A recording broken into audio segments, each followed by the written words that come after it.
All right, so we're going to learn how to create a hybrid animal in Photoshop um, by mixing two or more animals together. All right, so here's some examples. Penguin and an orca, elephant and a duck. Zoom in there. Some more. And these will be posted on Schoology so you can see them, give you some ideas, but you want to create your own original type of hybrid creatures.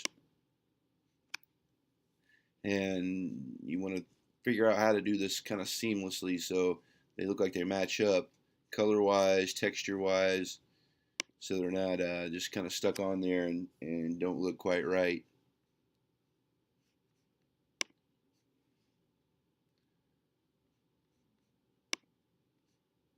Alright, so there's some examples. You can find more online, but we're going to start out with, I found this rhino that I liked, and you want to try to find large pictures, um, high res or nicer pictures rather than ones that are small, because you're going to have a lot of hard time when they're pixelated.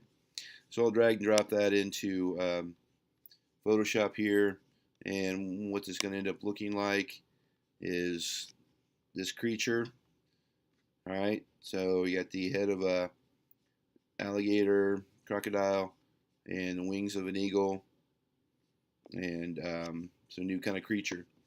So I found a head of a croc that I wanted, and we know we use our quick select tool to draw around, make sure it's on new selection or add to, and draw around the part you want to take over to your other image. And your images want to be relatively the same size. So select what you have there, drag it over to your other image, drop it in there. Command T to transform it, two-finger click, and I can flip it horizontally, and then I can rotate it, and I can get a little bigger, hold shift to keep my constraints, and I'll get this a little bigger so it looks a little more natural when the necks kind of fit together. Say it right there. I've done this a few times, so I think that'll work.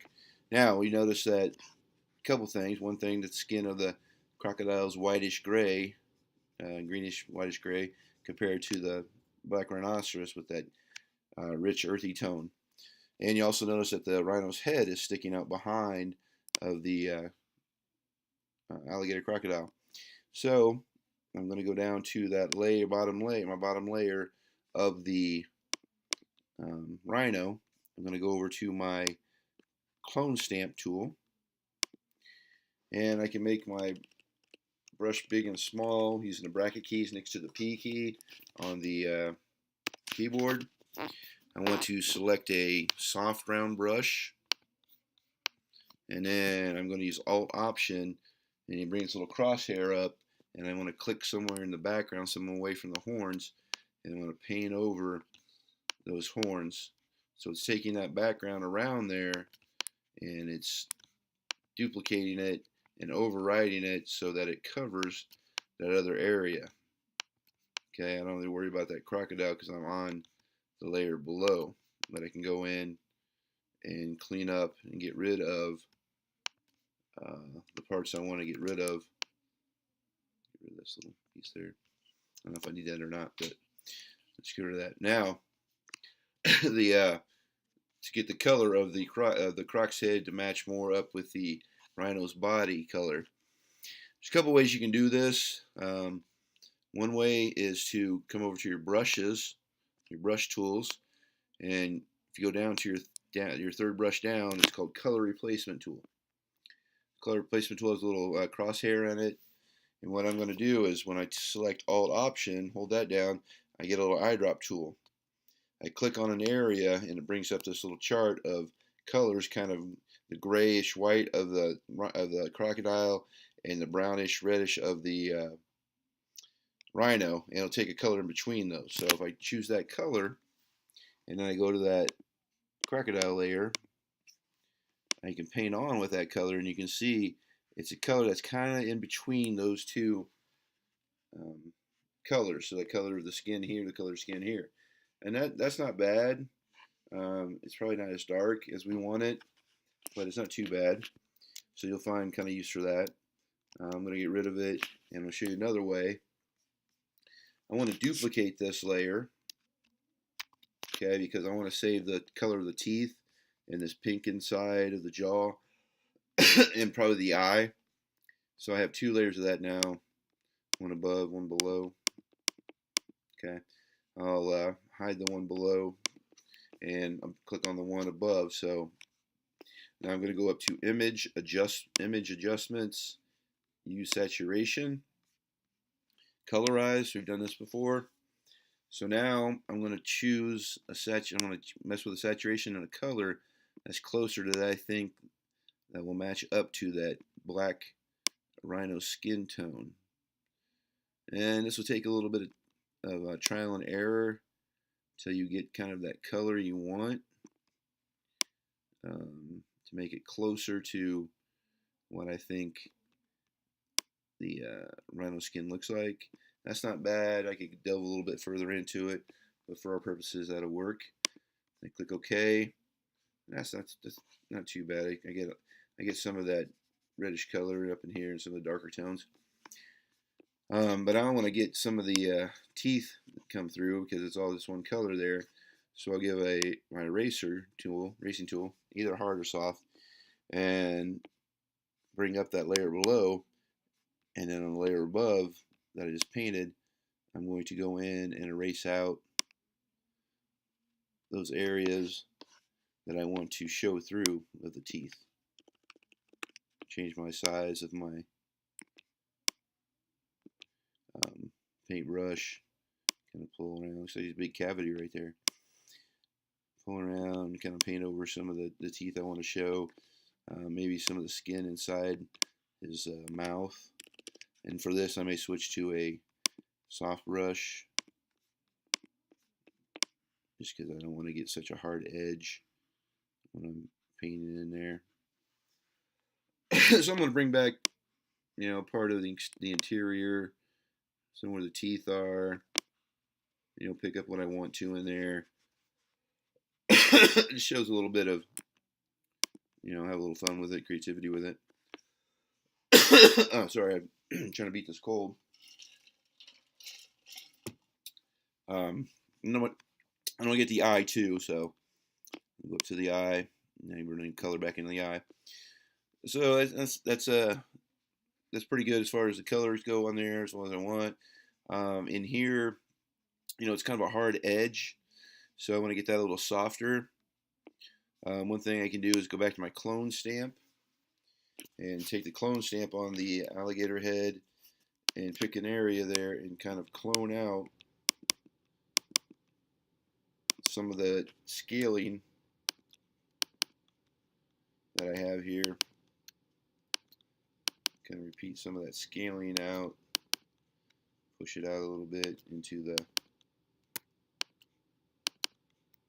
skin of the rhino, and then come back with a soft brush and change the size, whatever I want there, and just kind of hit it some different areas, so I kind of push and pull some of the areas in and out so they kind of blend a little better. That's okay, but I want you to work on a little bit. I'm excited about that. But get it more so it's more of a blending mode. And because I have this color kind of darkened down here, I may end up coming back and lightening up this area, so I could do that a little bit. So there I have a head of a croc alligator on a rhino. And if I want to add anything else to it, say I want to put a zebra skin on it. So let's come over, and now I downloaded a zebra earlier. So I have this zebra. It's pretty big zebra, so it's nice, nice size. I'm going to grab my lasso tool, and I'm going to draw around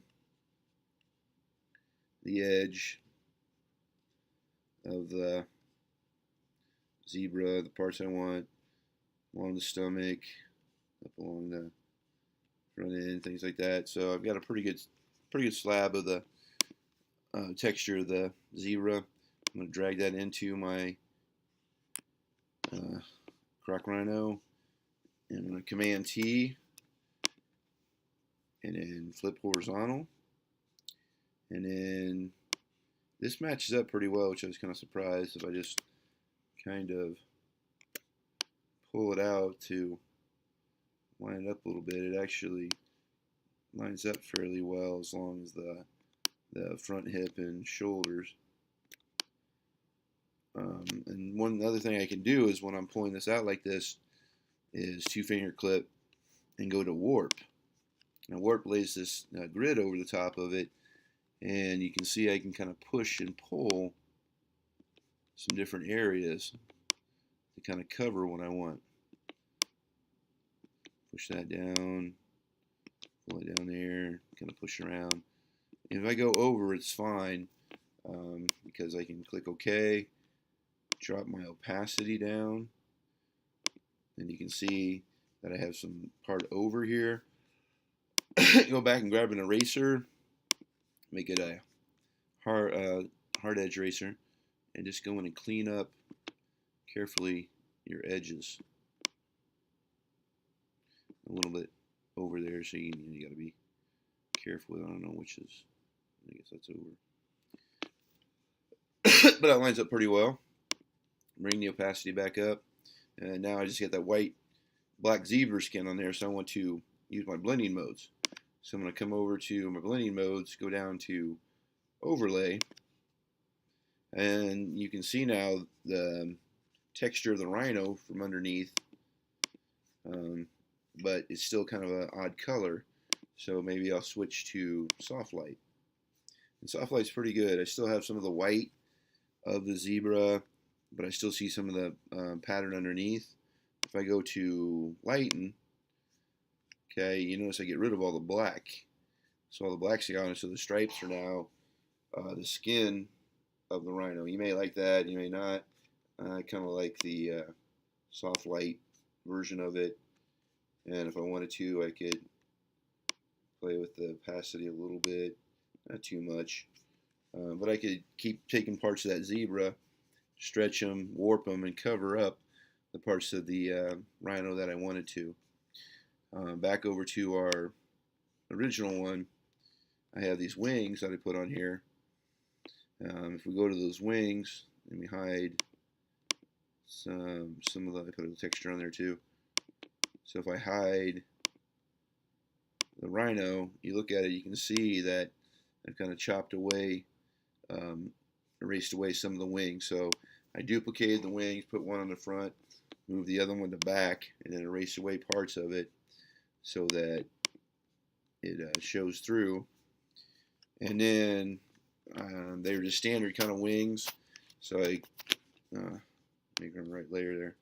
I Command T, and then I went to warp, and I wanted to get the wings a little bit more, I don't know, full or larger, and just kind of a little faded out a little bit more because it's on a rhino. Command T for the back wing, and warp, kind of push out. Now you notice I moved that so I can push it back down against the rhino there, and I can always go back in and kind of erase away parts. So that warp tool is kind of neat on there. So we've used the warp tool, we've used the color replacement tool, use saturation, we've overlaid textures, and we've used color replacement. So you have a lot of options to use here. You want to create something interesting and unique in your animals. This is a hummingbird shark, so you can see where I attached the head on here and took a lot of the colors and the stripes from the hummingbird and kind of pushed the colors up on the tip of the shark, so you still kind of maintain that. That one came out pretty well. If we go online and look up Photoshop hybrid animals, you're going to have a little more difficult time if you have lighter colors trying to match up whites and light colors. And taking big parts of an image will help you more so you get more of it just kind of slicing off. You don't want too big of a disparagement between the animals that you're putting together to be able to make it work. So it's kind of a neat one. It comes off there, and you kind of see how they use the eye of the bird and the beak along there. Like this is pretty simple, but still, you're getting the blends of it. It's kind of tough that way. So be creative with it, have fun with it, but make something unique and interesting. Here, there's 3 animals taken: the colorful bird, the hummingbird, and the squirrel, and that turns into this little flying squirrel, hummingbird bird that has a colorful tail. Okay, so think about resolution, think about size and color, and how you're going to get those images to work together. This is not bad. That's a lot of color in there to get that one. So you gotta really work at it to get some of these. So work at it, and I'll come back on Thursday and take a look. You need to create 5 of your own hybrid animals, and that's combining 2 or more animals to create a new one. All right, work on your blending skills, color placement, and textures.